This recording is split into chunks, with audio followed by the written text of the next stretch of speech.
Snake, have you ever seen— Nope. So I played Snake Eater for the first time. I really liked it.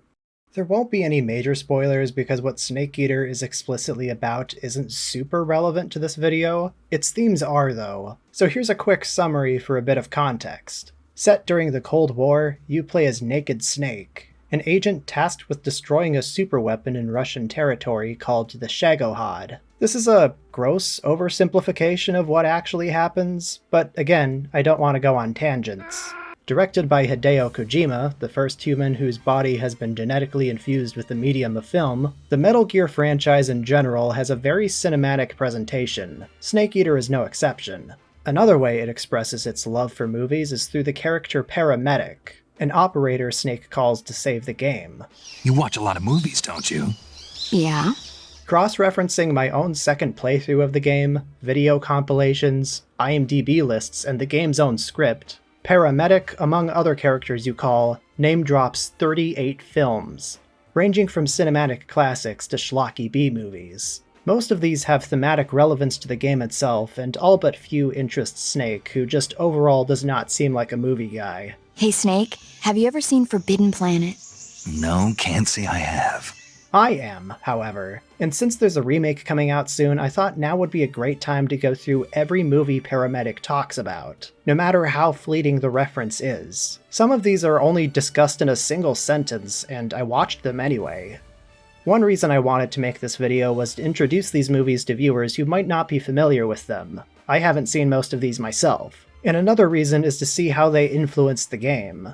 Really, this was an excuse to watch a bunch of good old movies and make a video about the experience. I'm basically doing what Para tries to do with Snake, trying to get him interested in a movie, except I have my own visual aid and my own opinions. If you haven't played Snake Eater, then don't sweat it. Treat this like a guided tour of old movies made before 1964 that you can add to your watch list. I'll try to keep these segments brief and avoid spoiling too much. These are classic movies, but it's not always a guarantee that everyone's seen them. Movies are only fun when you actually watch them. There's something you have to experience for yourself. I'm going in order of when I got these conversations, but I did mix and combine segments where I saw fit just to keep the video moving. I recorded my footage from the Master Collection version thinking it would be the most ideal, but it turns out the audio quality is super compressed for some reason. So, keep that in mind. My first ever playthrough was on the 3DS version, and I seriously remember that sounding better. Anyway. Hey Snake, you ever heard of Godzilla, King of Monsters? Yes, I have. Much ink has been spilled on Ishiro Honda's 1954 kaiju genre popularizing movie. If you know my channel, then you know I inject tokusatsu directly into my veins, but there's a reason why I usually don't make videos about Godzilla movies. What else is there to say that hasn't been already? Everybody loves Godzilla. The story of a gigantic dinosaur scarred and mutated by atomic bomb tests is one of those rare movies that manages to be both harrowing and entertaining. The effects being practical makes the rampage that King of the Monsters partakes in so much more fun, and the human drama sandwiching these scenes is strong enough to hold the entire thing together. So what if the effects are dated and the puppet used for close-ups looks like it's been chewed up by a dog? It's a giant monster smashing a city. It's awesome, but also...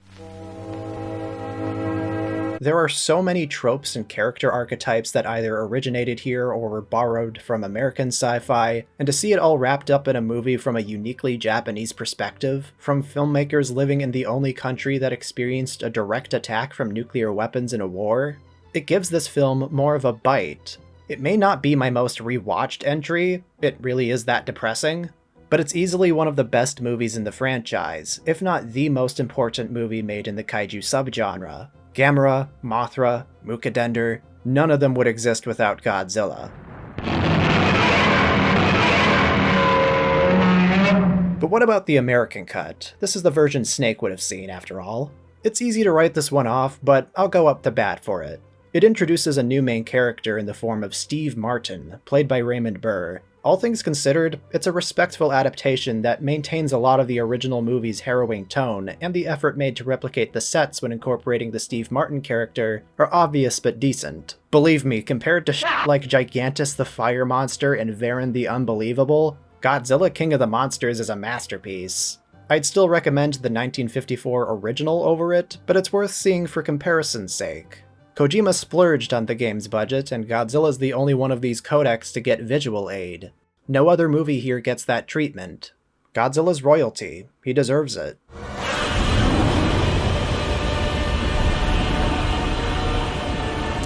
The fly! The Fly. Yeah, it finally came to me. You look just like him. Traumatic jump scare in 3, 2, 1. Based on a short story from a Playboy magazine, yes, really, look it up, scientist Andre Delambre has created a teleportation machine. One problem though. When he tested it on himself, a fly was in the machine with him, and now he's become a human-fly hybrid. Why? I cannot answer that question. Coffee, Inspector? This is a sad one. Patricia Owens is especially great as the poor wife Helen, trying to hold herself together while her husband is going through unspeakable terror. Literally unspeakable. He has to communicate through a typewriter. This movie will probably play as silly to most, and it's definitely dated. She changed her mind. You know how women are. But the tragedy of it all is played so straight, I still think it's chilling. There's a scene towards the end that's absolutely brutal, and it feels like something straight out of a nightmare. I know this movie's 70 years old, but I won't spoil it. If you know, you know. The shock of it is softened knowing that Vincent Price was laughing the whole time it was being filmed. Please help me. The movie's 1986 remake, directed by David Cronenberg, is more famous, and while I do prefer it, what the original movie attempted makes it worth seeing too. The performances are good, it's engaging throughout, the look of the fly is freaky, Vincent Price adds a whole extra star to everything he appears in, and it's all realized in vivid color cinematography. Both the original and the remake have sequels, but the less said about them, the better. Helene and Andre believed in the sacredness of life. They wouldn't harm anything. Not even a fly. Snake, do you know the creature from the Black Lagoon? I'm getting the strangest case of deja vu, like I've been here before. Whatever. Creature from the Black Lagoon stars the Gill Man, the last in Universal's lineup of classic monsters. He resides in the Black Lagoon, which a bunch of idiot explorers investigate. Gill Man falls in love with the woman wearing a pointy bra, and he's a bit freaky about it, so the explorers try to put him down. It's fun. The underwater cinematography is clearer than anything before it, and there are a few thrilling scenes throughout. Millicent Patrick's Gillman design, I bring her up because she was unjustly not credited for it for a very long time, is realized very well, and this is the best the suit will look in the Gillman trilogy. The way it breathes, the way the suit actor performs it, it's a believable and realistic creature for the time. Followed by 2 weaker sequels, the Gill Man has enjoyed a pretty solid spot in pop culture, despite what a crappy old video on him may suggest. While several attempts to remake the film never managed to take off, I cry myself to sleep every night knowing a John Carpenter-helmed movie with Rick Baker special effects never happened, modern reinterpretations of the Gill Man have been successful, and in the case of Guillermo del Toro's The Shape of Water, Oscar-winning. With Universal remaking a lot of their older monster movies, I don't doubt we'll see an official reintroduction of the creature pretty soon. Fingers crossed it'll be more like the Invisible Man remake and less like the Wolfman's.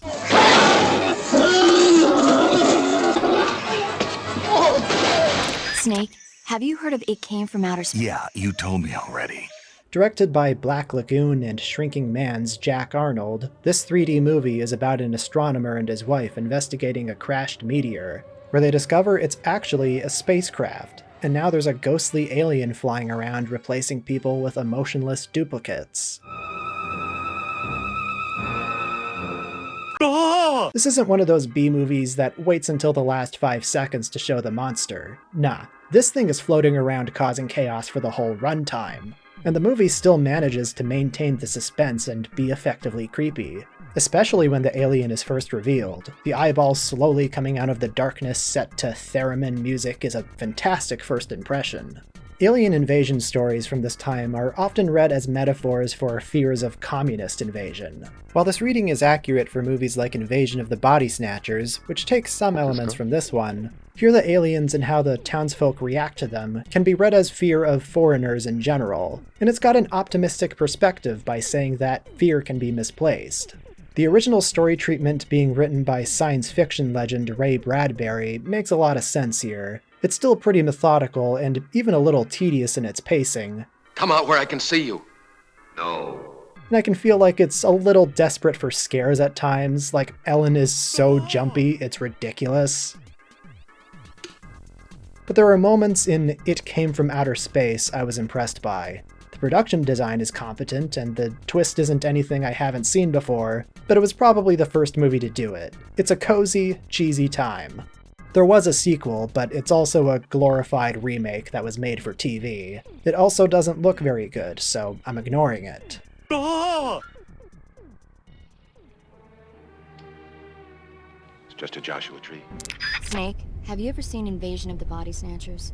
I somehow missed this next film during the research phase, so I'm putting it here. Couldn't get my own gameplay footage, so I had to yoink it from this video. Just want to put that out there. One day, maybe toward the beginning of the next century, the genes of super soldiers like you are going to be a hot commodity. Like I alluded to in that last segment, Invasion of the Body Snatchers is about a town invaded by alien duplicates, and the whole thing is a metaphor for fears of communist invasion. Something fear of losing individuality, people smarter than me can analyze and have analyzed it better. As a horror premise, this one still holds up. Getting replaced in your sleep with an evil clone who acts just like you and nobody knows something is wrong? Yeah, calling it freaky would be an understatement. It starts in media res with the sole survivor of the town's invasion retelling the story through a flashback, the exact details of its fate remaining unclear in a way that still allows for uncertainty and suspense. They're here already!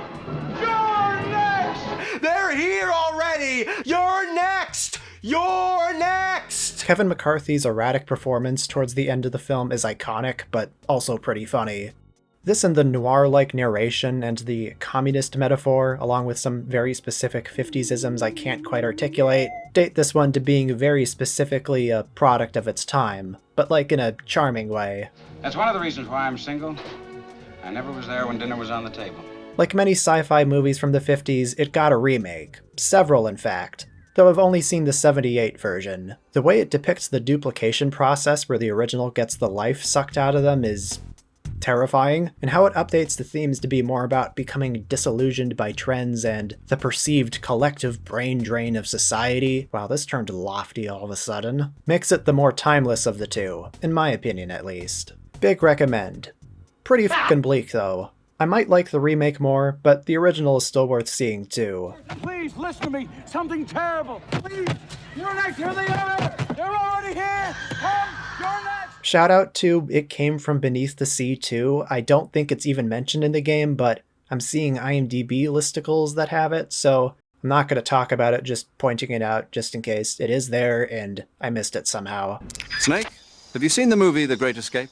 One of the only movie's major Zero references, The Great Escape is a heavily condensed retelling of a real event during World War II, where captured Allied forces attempted to escape a German POW camp. The plan was to leave via 3 tunnels with a whopping 250 men expected to make it. Despite its setting, it's not an overall depressing movie. It dwells on the details of how the Allies will get out, and it's greatly entertaining just how much is set up and eventually paid off. Do you think it was worth the price? It depends on your point of view, Henley.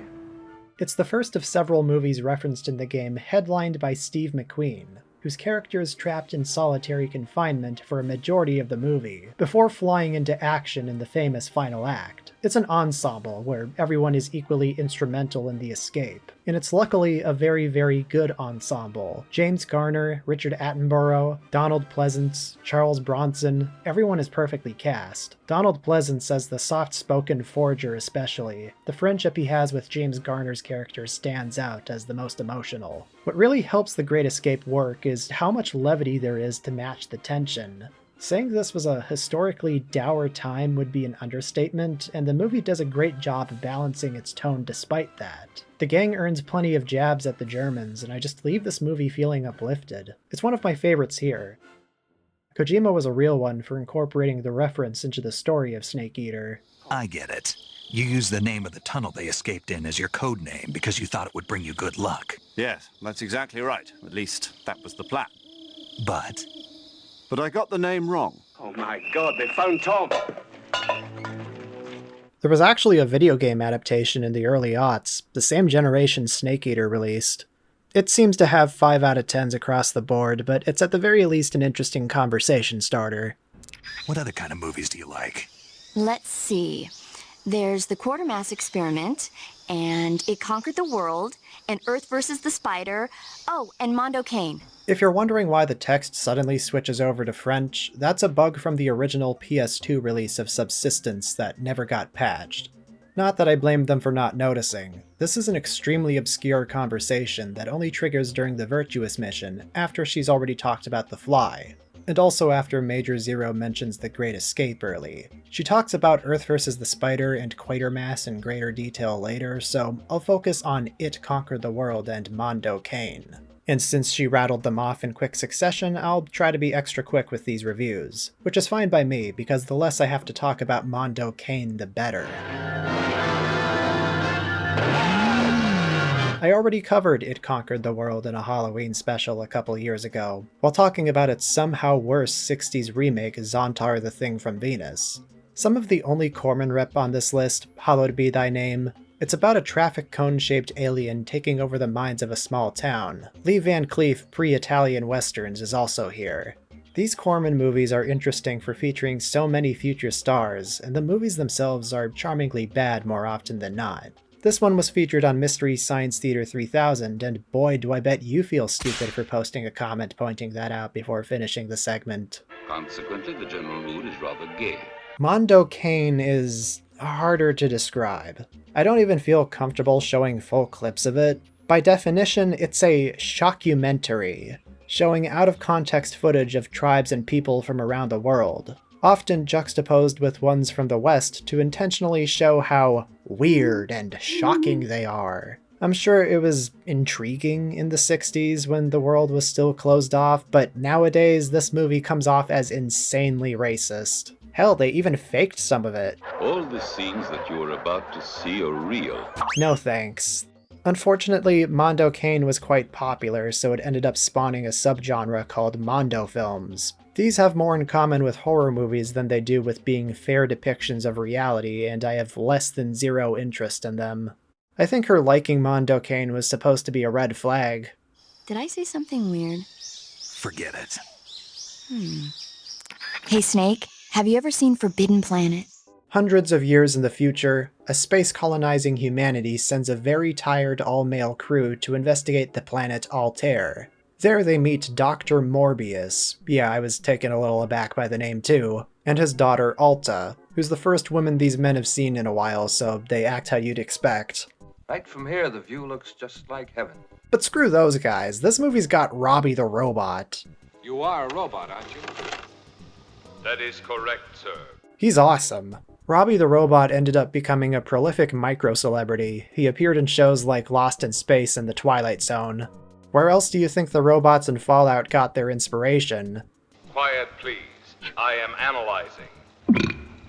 Anyways, there's an invisible monster running around that was created when Morbius increased his IQ. That's kind of a problem. They got Disney animators for the part where it gets revealed. It's the most memorable scene.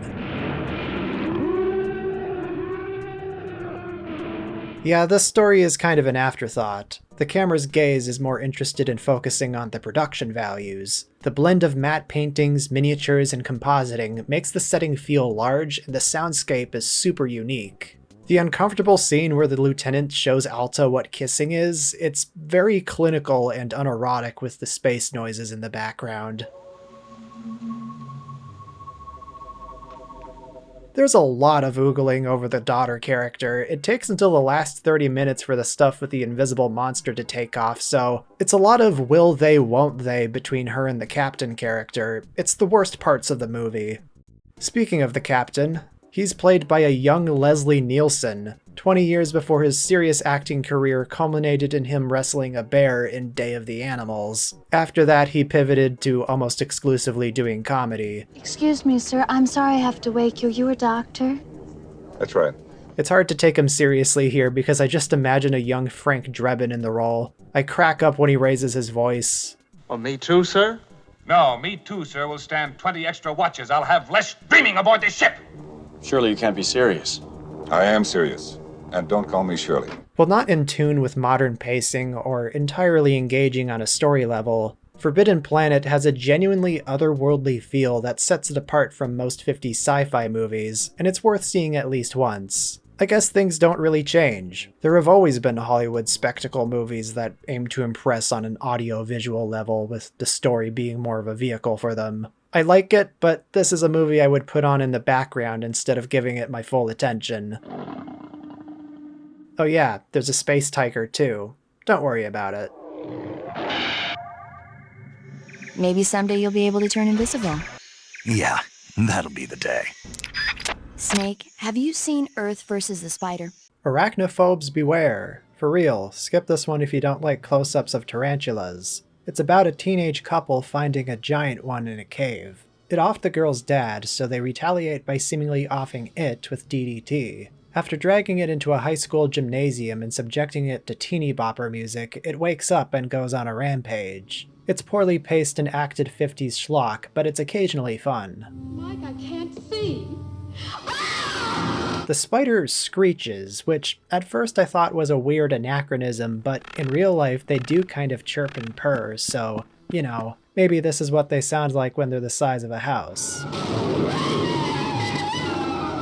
Earth vs. the Spider was directed by Burt I. Gordon, a man known for movies about delinquent teenagers, giants, and giant delinquent teenagers. It was in the name, B.I.G. And his movies are unique among their contemporaries in that the special effects were done by the director himself. The whole thing is a poorer rendition of Universal's Tarantula, which has much better special effects and story. I guess that's how you know Kojima is a movie buff. When given the option, he'll pick the more obscure bad movie instead, just to flex. This one's got a Mystery Science Theater episode, and full disclosure, this was how I watched it. Carol with Love Dad. Dear Carol, I'm dead. Enjoy. Hi, Carol. Did you get my present? Snake, have you ever seen On the Beach? Following a nuclear war that ends with America going, survivor Dwight Towers holes up in Australia, falls in love, and awaits the end of the world. We're all doomed, you know. The whole silly, drunken, pathetic lot of us. Needless to say, it's a very depressing movie. Masterfully lit, shot, and acted. Anthony Perkins as the doomed Navy officer, Gregory Peck as the traumatized American whose family back home is all but confirmed dead, Ava Gardner as the alcoholic hiding her sadness. Everyone here acts their hearts out. It's unfair because I didn't do anything. And nobody I know did anything. It was a little too safe and boring to tell an apocalypse story and only focus on the romance. It doesn't interest me, at least. I like seeing the socio-political drama that leads to premises like this, stuff like Failsafe and The Last War. But that's objectively not the focus of the story, and I'm not going to knock it for not doing that. It touches upon very real concerns from the time. The anecdote about the radar operator making a mistake and that leading to a world war ended up almost happening in real life. It's a pretty low-key depiction of a nuclear apocalypse, too. Humanity doesn't end in an instant with a giant bang. Everyone just dies slowly. Groovy.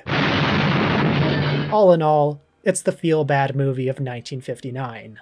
Let's hope it stays just a movie. It's good, but don't watch this one unless you're in a very particular mood. Give that what for, mate? Snake, have you ever seen The War of the Worlds? No. These flying saucers... Say that again? You're gonna have to speak up. I can't hear you. Based on the H.G. Wells novel, but transplanted to the 50s, The War of the Worlds chronicles an alien race's arrival to Earth. Their plan is to blow everything up. In the original book and subsequent adaptations, they arrive in multi-legged machines called tripods. In this adaptation, it's long-necked UFOs that go...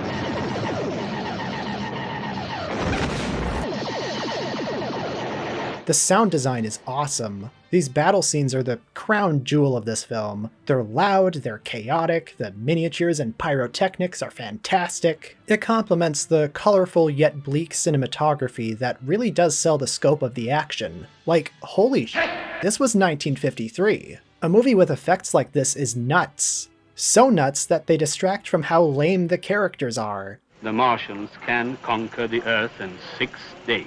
The same number of days it took to create it.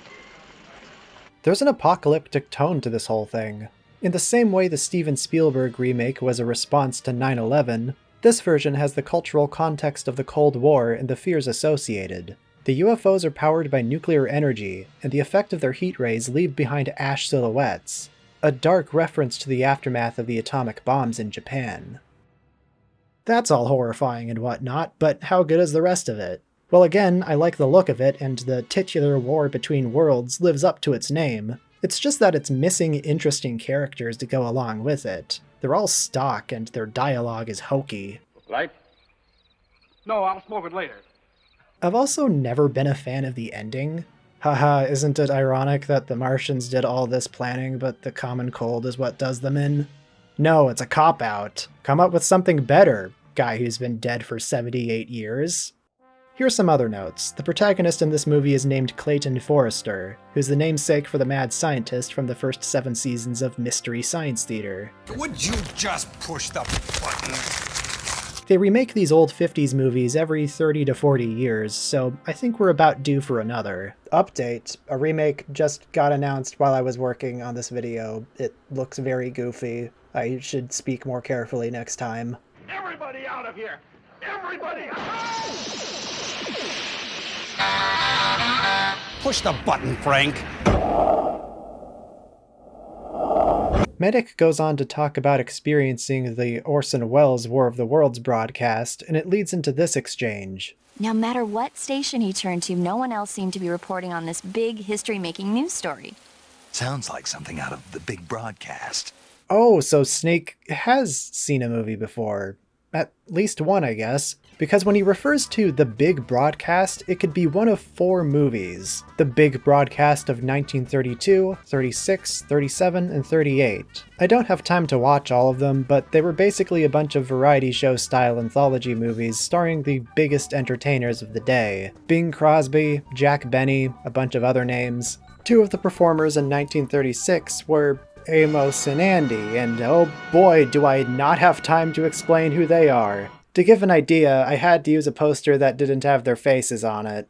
More like Anus and Andy. Put that in the video, Golden. I'm giving the broadest of broad overviews here. The 1932 one seems to be the most liked. I just have a hard time believing Big Boss knows what this is, but not War of the Worlds. Push the button, Frank. I think it really does look good. It reminds me of the Alligator People. This movie is told from the perspective of a hypnotized woman with amnesia, recalling the time her husband turned into an alligator. A scientist is to blame. He was trying to help accident victims restore lost tissue by injecting them with reptile genes. I wonder if Stan Lee watched this one. So the plan to return her husband to normal is to nuke the alligator out of him with the cobalt from an atomic bomb. Thanks to this crazy man played by Lon Chaney Jr., it doesn't go very well. I'm gonna spend the rest of my life killing gators. The rest of my life. He spends his free time shooting dial gators because they bit off his hand. He's also a pervert who the husband Paul has to save his wife from.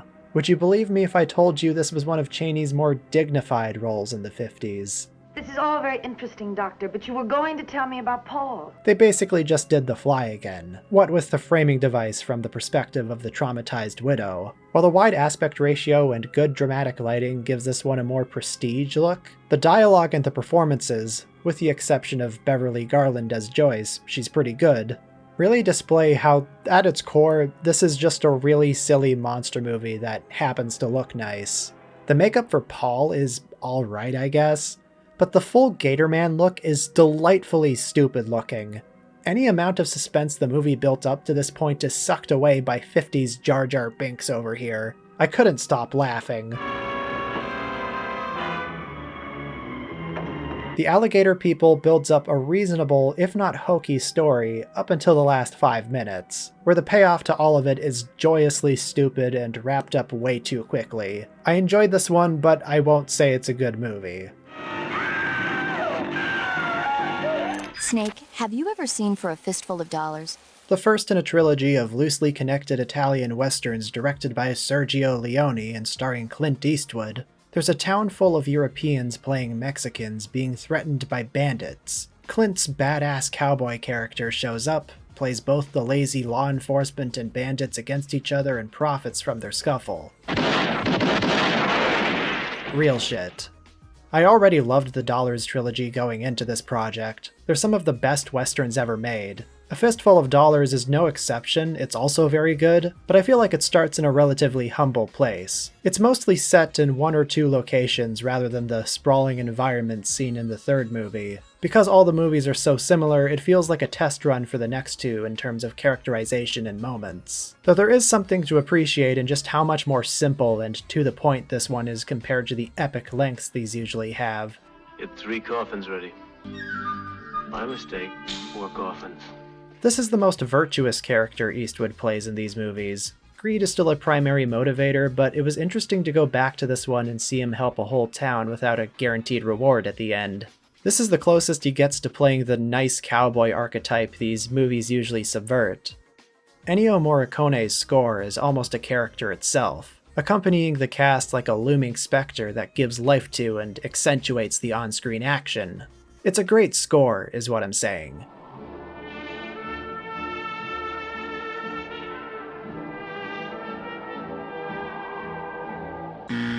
Evocative cinematography, an amazing score, gritty and sweaty characters, Fistful of Dollars is awesome, and Leone's work only got better from here.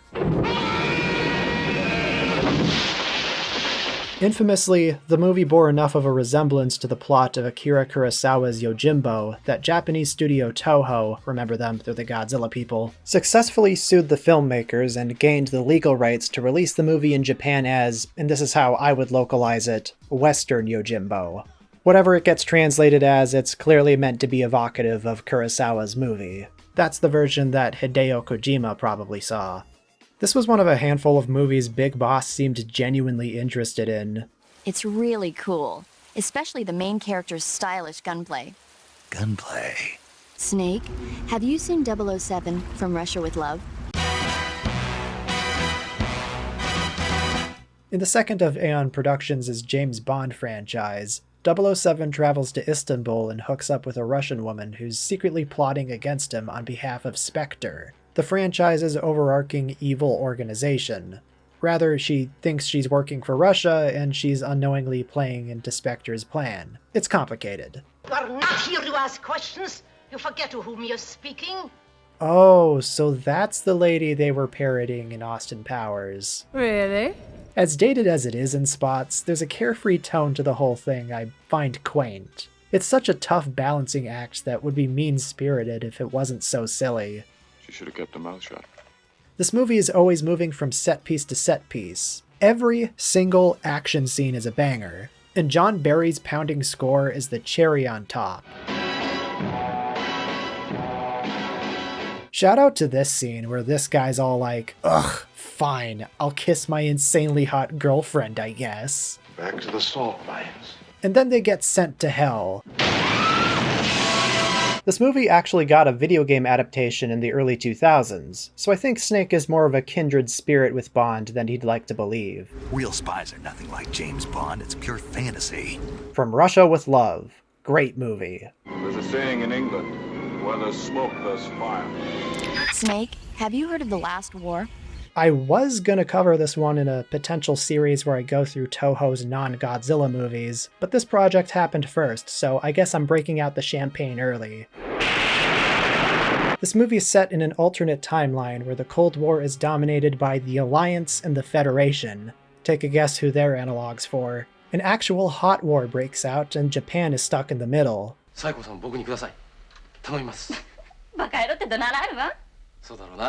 It's sickly sweet for a while. These two are getting married, this guy loves his family, The threat is looming in the background, and it only takes an instant for the rug to get pulled out from under them. It's Toho's answer to On the Beach, and it comes with all the depressing scenes of quiet contemplation that descriptor entails.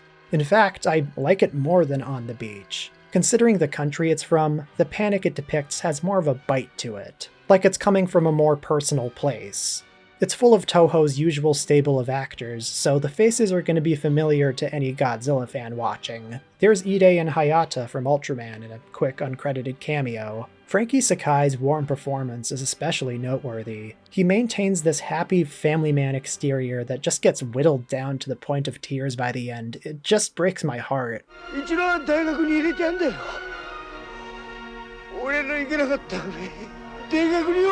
It set the standard for production values in future Toho disaster movies. Eiji Tsuburaya blew up some of the best miniatures of his career, so they would have been foolish to not reuse shots here for their kaiju movies. 1974's Prophecies of Nostradamus reused so much of the story itself that the Last War screenplay author Toshio Yasumi was given a co-writing credit despite not being involved in Nostradamus. This movie is such a can of worms, I love it. I've been meaning to do a video on Nostradamus for a while. But yeah, The Last War is fantastic. It's got great performances and striking imagery. Thanks to a fan for reaching out and providing me with a copy. I hope Criterion or some other North American distributor makes this one more widely available.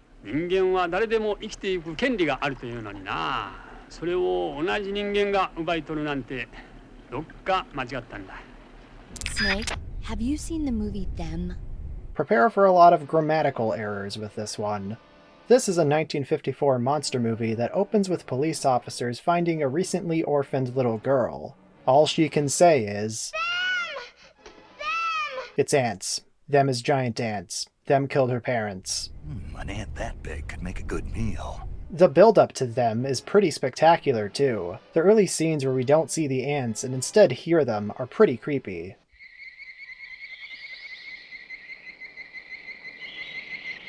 The surrounding scenes are what you'd expect from a monster movie. People in rooms talking in between bursts of action. But the dialogue is cheeky and the performances remain determined. Now look, we're grown up. There's no need to play footsie with us. As a matter of fact, we resent it. It can be a little too slow for its own good in the first hour. There's an extra emphasis on the aftermath and eyewitness reports of the ants, and all of it is acted well enough and an understandable shorthand for not being able to depict the scale of the attacks. But I'm watching this and I'm remembering why it put me to sleep as a kid. All the excitement is saved for the explosive final minutes.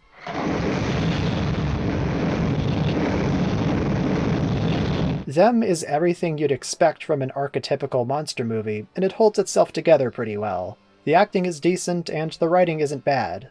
There's a charm to it, even if it's not really my speed. Snake, have you ever seen Jason and the Argonauts? Anyone who's seen my sci-fi box set videos knows I have an unwilling history with sword and sandal pictures, but this time I'm covering a movie I watched of my own free will. I give you Jason and the Argonauts! Based on Greek legend, it's an epic independent production where the titular Jason assembles the titular Argonauts to go on an adventure to retrieve the legendary Golden Fleece. This is a quest very much about the set pieces that make up the journey, because Jason and his crew encounter a number of massively impressive special effects along the way. The stop-motion animation from Ray Harryhausen almost overshadows the rest of the movie, which is otherwise still pretty good. The cast is decent, the sets are lavish, and I like the subplot of Hera's sharp back and forth with Zeus. Overall, I appreciate the love for Greek myth this movie has. It's just that those special effects scenes are what you're really watching this one for. The music that plays during them too. Bernard Herrmann's score is fantastic. There's a reason why fans and film historians talk about Jason and the remaining Argonauts' fight against the skeletons. The way the skeletons interact with the actors, the use of close-ups to better sell the effects that they're really there, the level of coordination this whole sequence took still makes it a technical marvel, especially for the 60s.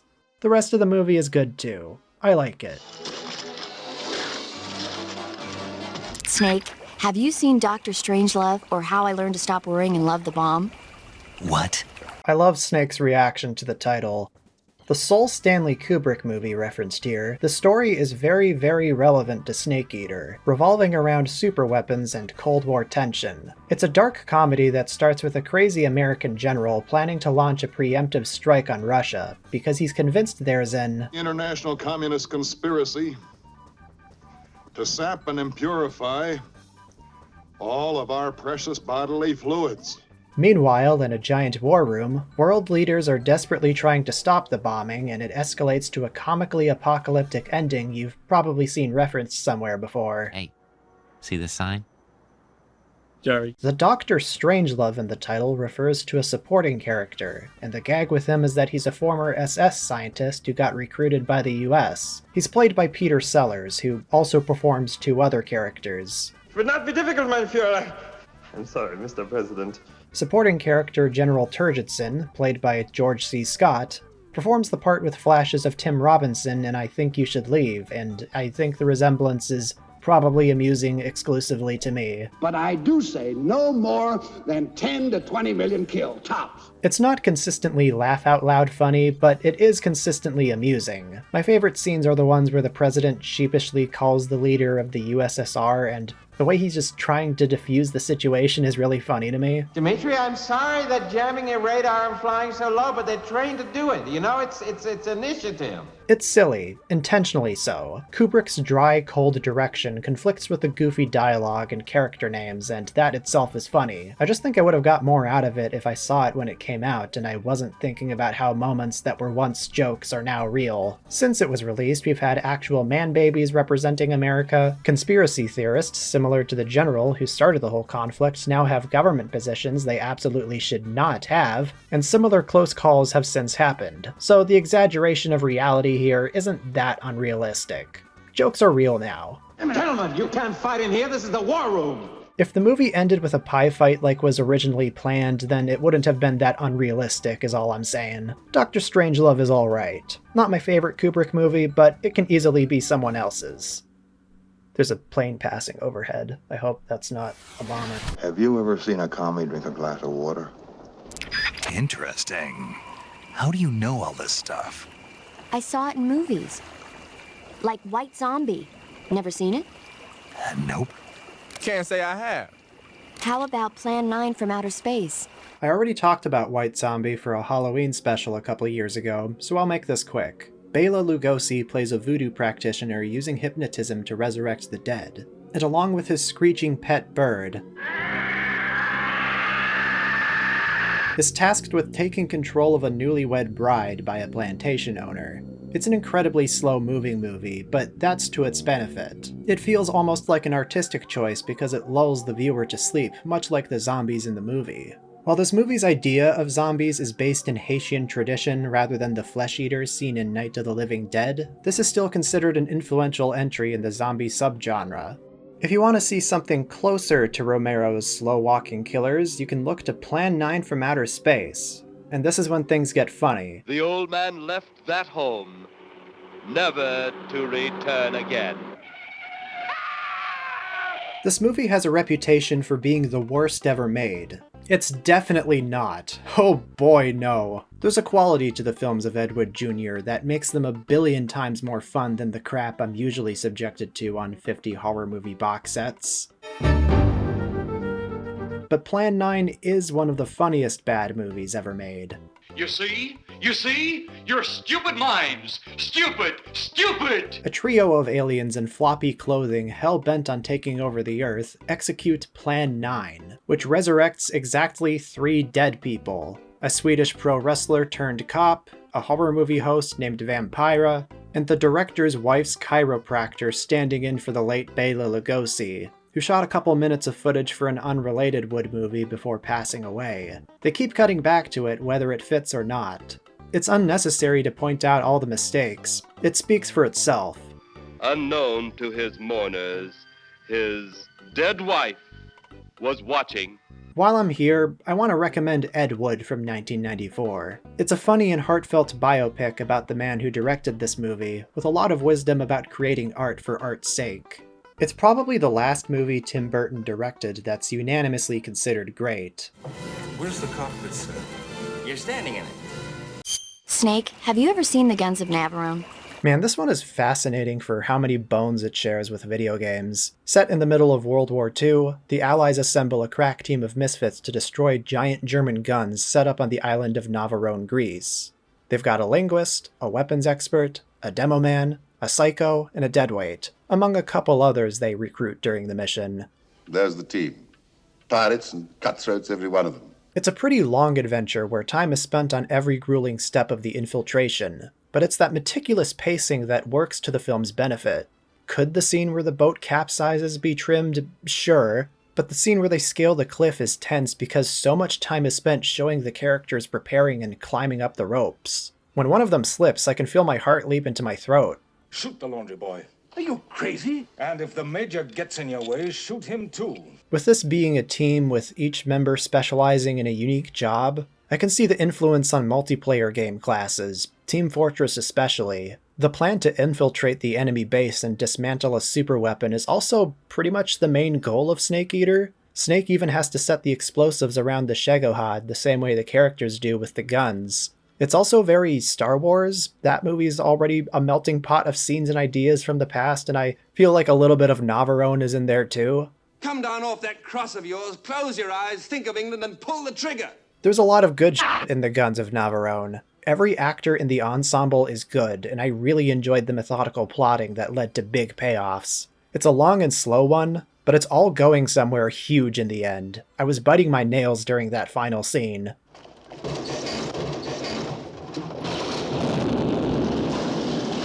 Hey Snake, have you seen 20,000 Leagues Under the Sea? Excluding the Fox productions that are now under the Mouse's umbrella, this is the first Disney movie mentioned in the game, so I fully expect this review to be the one that gets the video copyright claimed on the first upload pass.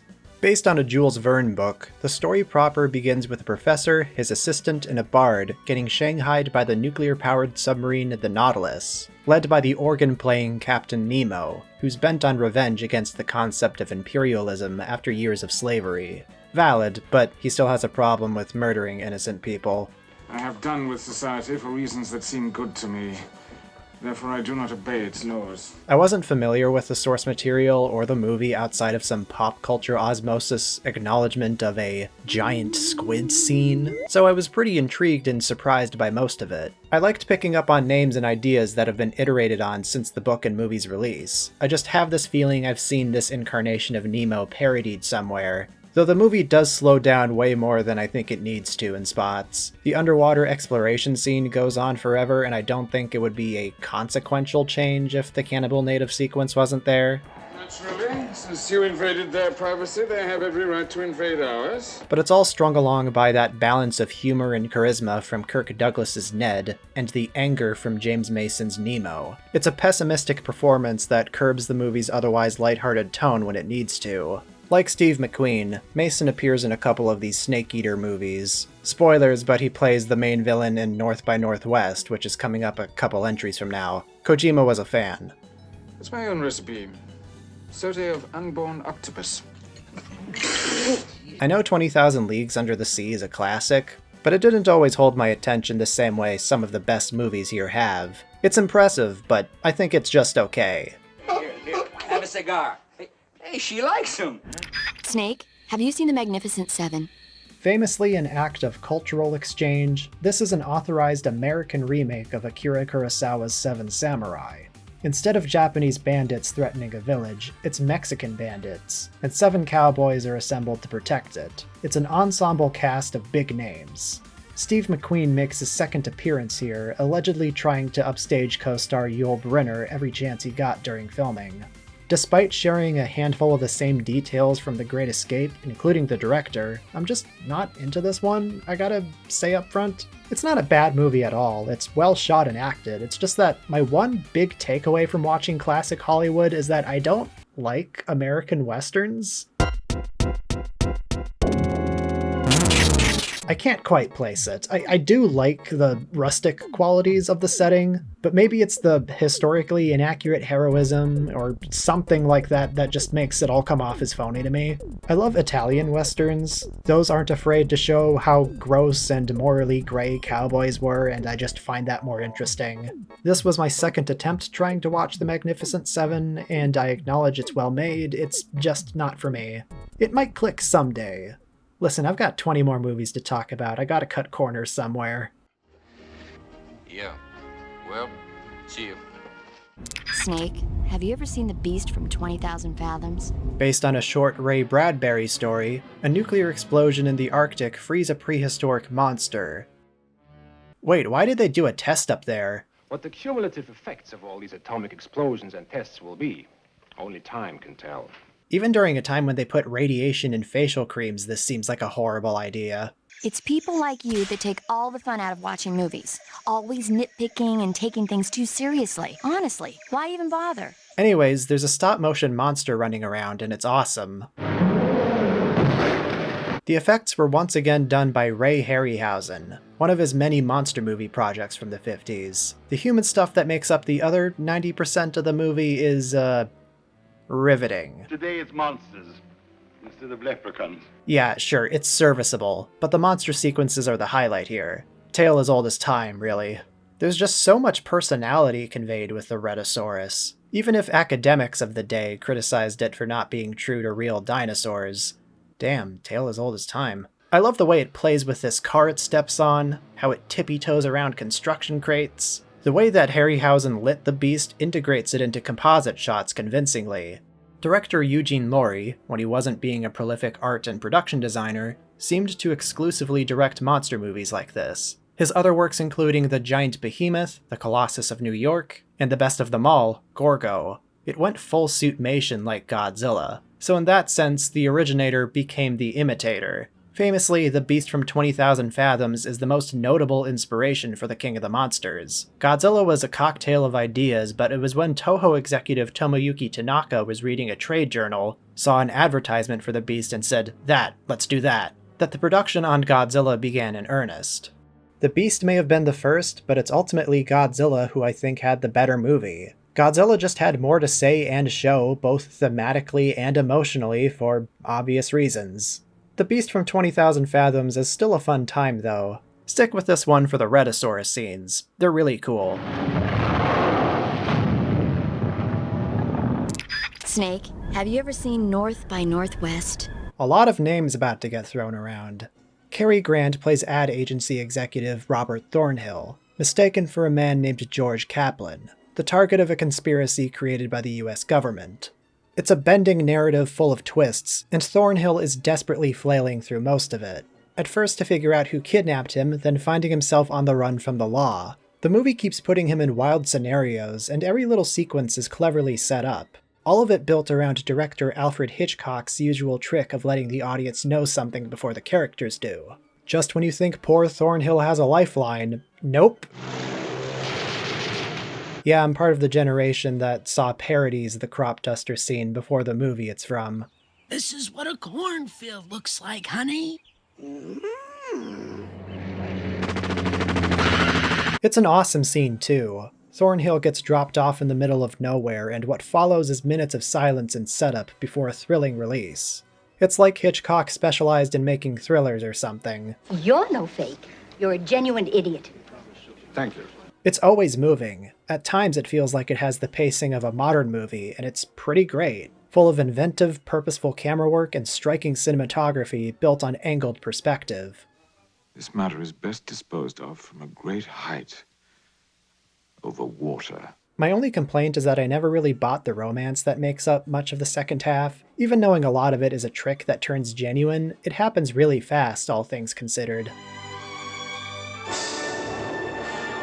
North by Northwest is a great movie, and I'm kicking myself for not seeing it sooner. But that's why I'm doing a video like this to begin with, for the sake of watching classics like this. As a side note, the DVD menu art has Alfred Hitchcock's face on Mount Rushmore.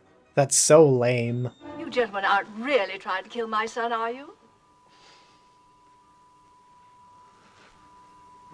but the first movie I ever saw in the theater was a Hitchcock film. We all went and saw it as a family. It was Rebecca. In the same breath, Para also talks about the 1940 Hitchcock film, Rebecca. She doesn't go into what it's about, but I will. An unnamed woman falls in love with super rich guy Maxim de Winter, who continues to grieve for the death of his previous wife, the title card. You mean you want a secretary or something? I'm asking you to marry me, you little fool. It seems like a sweet Cinderella fantasy for a while. The woman gets to escape a life of servitude from this absolute bitch of a person by getting to marry De Winter. But the protagonist of the very movie doesn't even have a name, because the only one anyone ever seems to care about is Rebecca. I was engaged with this one. The mystery is compelling, and there's a beautiful dreamlike haze to the whole thing, reinforced by marvelous set design, camera work, and music. This is a good one. Check it out. I am Mrs. De Winter now. Snake, have you ever heard of the Blob?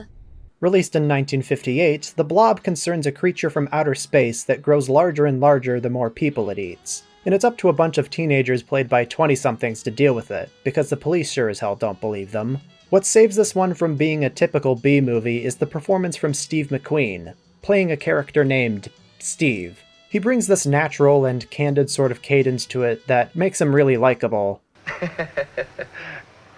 Oh, no good, huh? Okay. Lock me up. There seems to have been an effort to make the dialogue seem realistic, so that when the Blob eventually attacks, it's even more jarring and scary. In theory, at least. It's slow-moving to a fault, but I perk up and start clapping like a seal when the Blob is on screen. The effects here are really charming. The most famous scenes in this movie happen towards the end, my favorite of course being the scene where it attacks a movie theater.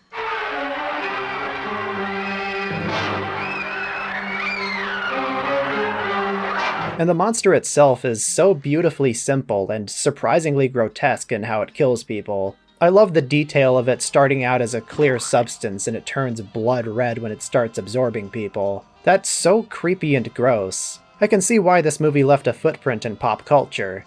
The Blob was followed by a rancid sequel in the 70s titled The Blob 2, Beware the Blob, and Son of Blob. Yeah, it had all of those titles. There's also a remake, and I'm in the camp that thinks it's better than the original. Ripped. What the remake doesn't have, though, is that earworm of a theme song. Beware of the blob, it creeps and leaps and flies. Seriously, it was stuck in my head when I first heard it, and doing a video only made the worm bore deeper into my cranium. Snake, have you ever seen the Alamo? Do you remember it? Remember the Alamo. It's a movie from the early 60s that's a highly fictionalized retelling of the Republic of Texas's 13-day battle against the Mexican army, leading to a final stand at the Alamo that ended with the rebellion's defeat. John Wayne directs and stars as Davy Crockett, one of his few directorial efforts. And to get it out of the way, for what it's worth, it's a competently made film. It's a passion project he had been trying to get financed since 1945. And by the time it came out in 1960, the budget had reached $20 million. Which, I mean, yeah, it looks it. I'm not going to show this and say it doesn't look impressive. The final battle really is an intense sequence like Paris says, and the somber tone is effective in this moment. The wide aspect ratio captures the scope and beauty of the American South, even if the accompanying dialogue scenes are staged with the complexity of a school play. I know this one has its fans, but I'm gonna be real, I did not care for it. Every attempt to flesh out the cast is drowned in a sea of stiff monologues about freedom, and yeah man, I like freedom too. But this is so overplayed and corny. I'm gonna tell you something, Flacca, and I want you to listen tight.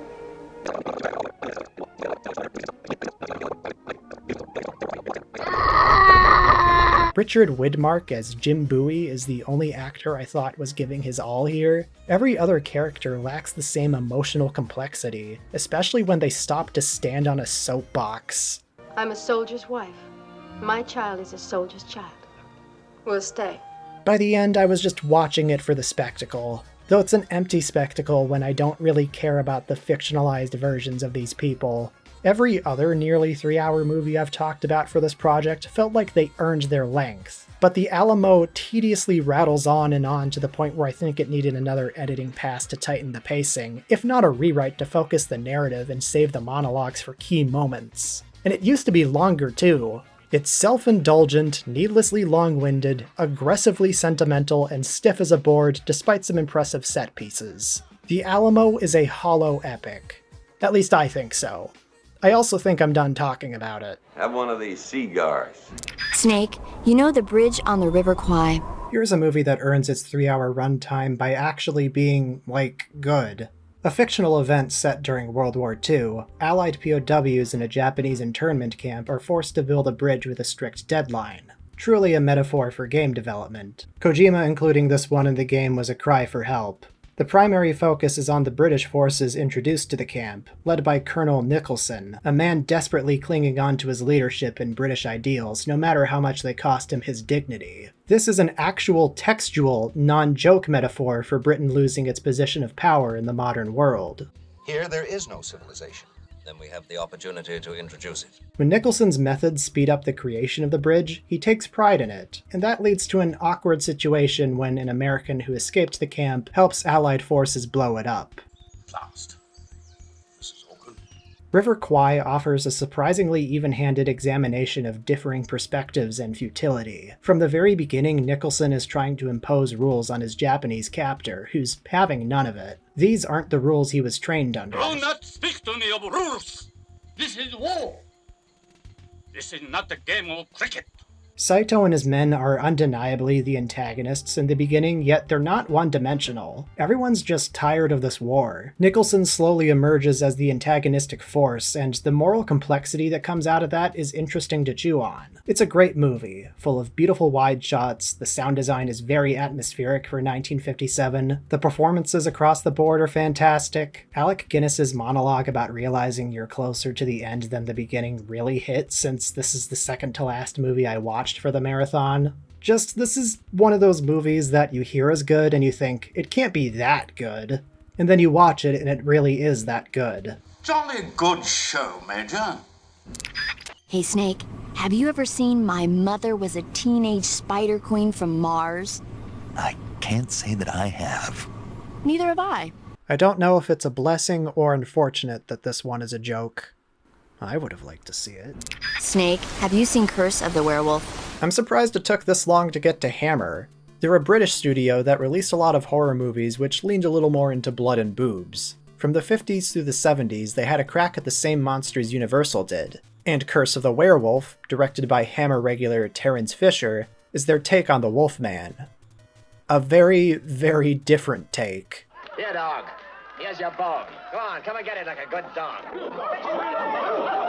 The movie chronicles the sad life of Leon, played by future famous guy Oliver Reed, a man cursed with werewolfism after a really, really, really unfortunate birth. Leon, I mean, not Reed. He's fine. Leon's the one with the werewolfism. It's an unrelentingly cruel tone, and it has a really hard-to-stomach first act. If only because I knew it was coming. Leon wasn't a wanted birth, and you get to see the terrible process that led to it. I wouldn't blame someone for turning this off early. In the village where I come from, the girls stay away from the men in March and April. Just in case. It takes a while to get going, and the misery established in the first 40 minutes gives Leon something to struggle to avoid for the rest of the movie. His life's already a wreck. I was rooting for him to get the girl in the end. Overall, it's okay. Oliver Reed does a great job. The visuals are moody. They save the full reveal of the werewolf form for the end, and I think the rest of the movie is just barely good enough to justify the wait. Curse of the Werewolf is decent, just go into it knowing it's not lighthearted.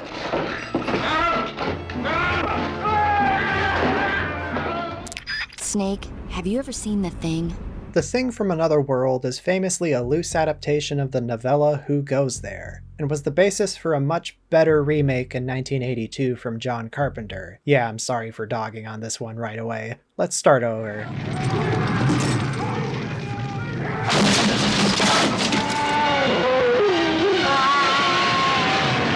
The movie takes place in the Arctic Circle. A group of fast-talking explorers discover a UFO buried in ice, and manage to bring a frozen alien body back to the base. One of the explorers accidentally melts the ice, the alien is revived, and it terrorizes the crew for the rest of the runtime. Now that's an effective early jump scare. There's a lot about this movie that works, actually. The only other movie I've seen from Howard Hawks is His Girl Friday, and the rapid, witty, overlapping dialogue from that got carried over into this one. So on a scene-by-scene basis, it's more interesting for that. I'll ask if Scott can have clearance to send a story. Yes, that's all I can do, please. Well, don't apologize. You're just going to grow up to be another Fogarty. Where are we going to touch this thing out? Over there. Rather than a shape-shifting body hopper that makes the characters not trust each other in a way that creates, tension, the thing in this movie is a hulking vegetable man. This carrot, as you call it, is constructed an aircraft capable of flying some millions of miles through space. There are some effective sequences with him, but I just don't think it's as conceptually scary as the original novella. I don't know why they didn't try to adapt that. Again, The Thing from Another World is iconic and good on its own. It's just hard to not compare when your competition is one of the best horror movies ever made. It's one of my favorites, at least. And I saw the original first as a kid. There's no nostalgia bias here. Yeah, you too! Hey Snake, have you ever seen Frankenstein? Out of interest in wrapping this up, I'm gonna go through the remaining Universal monster movies quickly. Also because I've seen these movies a dozen times already. Full disclosure, I had to grab someone else's footage for the Renfield reference because it's at the ass end of the game. It's actually not super clear if Para is talking about the novel or the 1931 Universal adaptation of Dracula, because she only talks about the character of Renfield, a character in a similar situation to Snake. She talks about Dracula appearing in Renfield's cell and transforming, and I'm fairly certain that doesn't happen. There is a scene where he appears in the courtyard outside of the cell and he telepathically tells Renfield to do something, but I think Para was just talking about the novel. Quick shout out to the movie though. It's a classic and it stars Bela Lugosi in the role that defined his legacy. But the movie itself is rather awkward and stilted in spots because it was an early sound production. Not to downplay its legacy, but it is a little hard to go back to. We know why the wolves talk. Shout out to the bee coffins. Now the adaptation of Frankenstein that came from Universal the same year, that one holds up. It's not only iconic for providing lines and visuals that are being referenced to this day, It's alive! It's alive! It's alive! but it still manages to be unsettling and atmospheric in ways Dracula didn't always succeed at. Both Dracula and Frankenstein were followed by sequels, and that sets up the next movie that Para talks about. Have you seen Abbott and Costello meet Frankenstein? Towards the end of Universal's Silver Age of Horror, the Wolfman, Dracula, and the Frankenstein monster had been doing the same things pretty much every sequel they were in. So the solution to this repetition was to put them in a goofy-ass comedy. Abbott and Costello were a comedy duo, and this was the first of several horror comedies they did with Universal. In this one, they not only meet the Frankenstein monster, but also Dracula and the Wolfman. In true Castlevania fashion, Dracula becomes the main antagonist and plans to put Costello's brain in the monster to make it more obedient. Kinda funny how Lugosi went from playing a character who wanted to put his brain in the monster, to playing the monster himself, to playing someone who wants to put someone else's brain in it. Wild career. What we need today is young bloods and brains. The physical comedy is on point, and I think what really sells it is how the monsters aren't really treated like jokes. They're in silly situations, but they're acting the way they normally would. I like to think Dracula would throw potted plants at the Wolfman even if this was a serious movie. He's just being resourceful.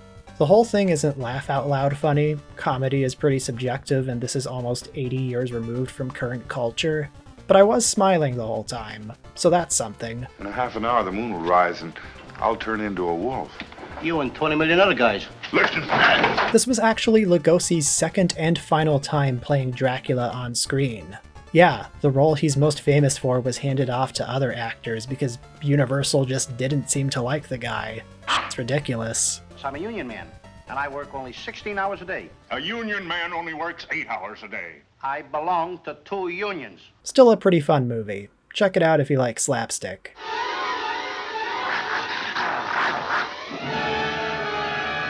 Snake, have you seen The Incredible Shrinking Man? 6'1" Scott gets enveloped in a mysterious fog while out at sea. The changes start small at first, but the anxiety gets the better of him, and sure enough, you are getting smaller. The movie wastes no time getting to the title. There's something unintentionally comedic about the imagery of Scott walking around big sets holding oversized props. There are also some dated bits. The mere existence of a carny show raises eyebrows nowadays, and if this was made today, they would have cast an actual dwarf to play the dwarf Scott hangs out with for a bit. You know what, actually it's kind of up in the air with Disney doing what they did with Snow White. Anyways, ironically, as Scott compresses, the pacing decompresses. It sprints through that first act, and the rest of it is spent with him arduously taking more time to do simple tasks. I think it works. It was only a box and the space between. Yet to me, it was the Grand Canyon. It's ultimately a movie about the terror of emasculation and becoming humbled. The main character talks about how humiliating it is to not be the model husband for his wife all the time, and how simple house nuisances become threats. He gets to recapture some of that primitive manly instinct towards the end, but he's still forced to reconcile with the fact that he's no longer dominant in the world he lives in. He's just one of many living things in the universe, and, for what it's worth, he still ultimately exists in it. Which isn't to say this is a super progressive movie for its time, but the way it tackled those themes is a little interesting to mentally wrestle with. A strange calm possessed me. I thought more clearly than I had ever thought before. Incredible Shrinking Man is a credible movie. It can be a little cheesy, and it's definitely more than a little dated, but I appreciate the ambitious effects. The tarantula fight at the end still scares the shit out of me, and the existential crisis the premise brought on by Twilight Zone writer Richard Matheson leaves the viewer with something to think about. My fears melted away, and in their place came acceptance. Snake, have you ever seen the Quatermass Experiment? Hi, Editing Golden here. I just realized they got the title of the movie wrong. Both an early example of the body horror subgenre, and the movie that put Hammer on the map as the British horror studio, 1955's The Quatermass Xperiment sees an astronaut who returned to Earth slowly transforming into something inhuman. He takes on the traits of objects and people he absorbs, and after consuming a whole zoo, all that's left of him is a big blob of flesh hell-bent on taking over the world. Is he any better? The Quatermass of the title refers to the character Bernard Quatermass, the weirdo scientist responsible for the whole adventure. He's a British character played by American actor Brian Donlevy, the opposite of what happens now with British actors playing American characters. You should be very proud to have a husband who's willing to risk his life for the betterment of the whole world. What world? Your world? The world of Quatermass. It goes without saying for the other 50s monster movies I talked about, but the slower pacing probably won't jive with modern audiences. I know my attention deficit ass was having a little trouble, but it is a solid and surprisingly gruesome movie for its time. What helps this one stand above the average B-movie is its disturbing premise and the credible performances. Had The Thing from Another World been a more faithful adaptation, then this wouldn't have been one of the first big body horror movies. Nobody had seen a man turn into a puddle of goo before, and it's that goo-based success that gave Hammer the confidence it needed to adapt Dracula and Frankenstein. The success of Quatermass spawned a couple sequels, the first featuring honest-to-goodness giant monsters through the use of suitmation. It's awesome. Quatermass is insane, man. Even after everything that happens in this movie, he wants to try it all again. Gonna need some help. Help, sir? What are you gonna do? Gonna start again. Snake, have you ever seen The Day the Earth Stood Still? Yeah.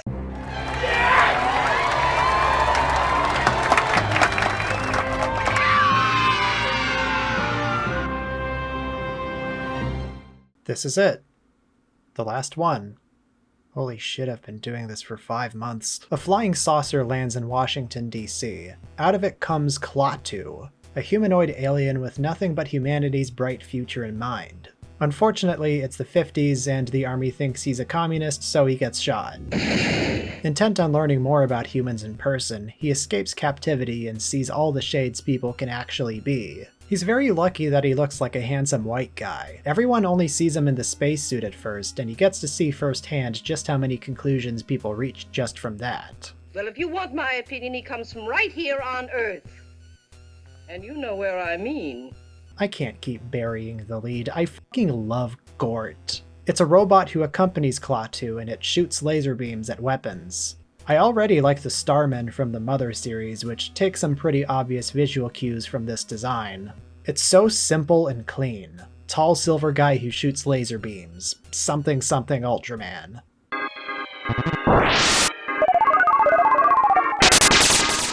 Had this been a little different, it could have been silly, but it's actually quite thoughtful in execution. It wouldn't be a classic if it wasn't. The Bernard Herrmann theremin/orchestral score is fantastic, the message about humans responding to the unknown with prejudice is timeless, and it can be a little slow at parts, but what it's trying to say is straight to the point, and it's overall just a nice and well-meaning movie. It got a remake in 2008 where Keanu is Klaatu, but the reception doesn't look great, so I'm not gonna bother reporting on it. Good. Klaatu, Barada, Nikto. Klaatu, Barada. First of all, thanks for making it to the end. I hope you enjoyed this deep dive.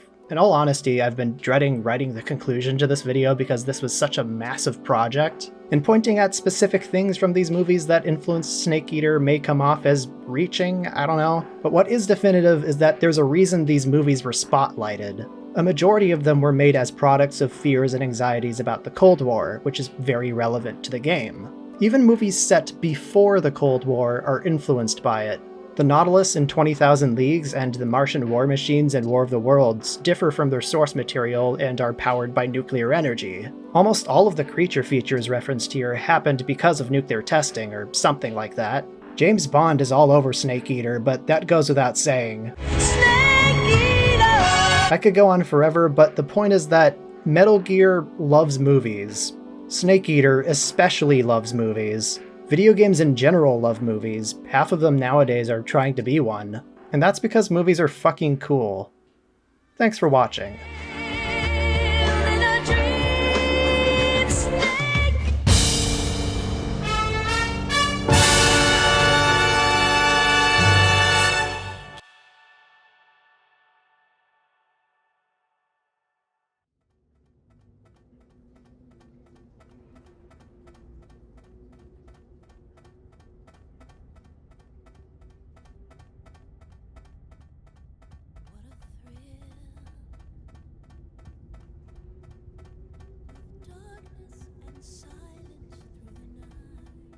Once again, a very special shout out to Swansea, Aotus, Gojira King, Iron Knight, Z-Bolt, Sammy Likes Toku, Lemon Boy, Adelaide, Tato Salad, Serix, Nerdy Gamer 556, Neon Yaminair, J King, Mech, Celis Ortesia, Greninja Zack, Old Metal Possum, Solid Lib, Kadorian, Scooterjet, Mago Muddy, Lobotomy Blues, Cool Bell Zero, Eric Guzda, Janos Firewalker, Easterman, Manila Fan, Big Dumb Media, Jacob Hinch, Dude Bro, Alistair Gilmore, Seamus Kelly, Fujoshi Urinal, Mulan Nguyen, Irrelevant 402, Hey I'm Mooney, Krazak 53, Queer Kaiju, Chronicler Waba, Ryan Santa Cruz, Avok Robot, Godzilla Rich, It's Godz, An Actual Dimetrodon, CMG, Red Comet Harry, and Marpzilla. Thank you all very, very, very much.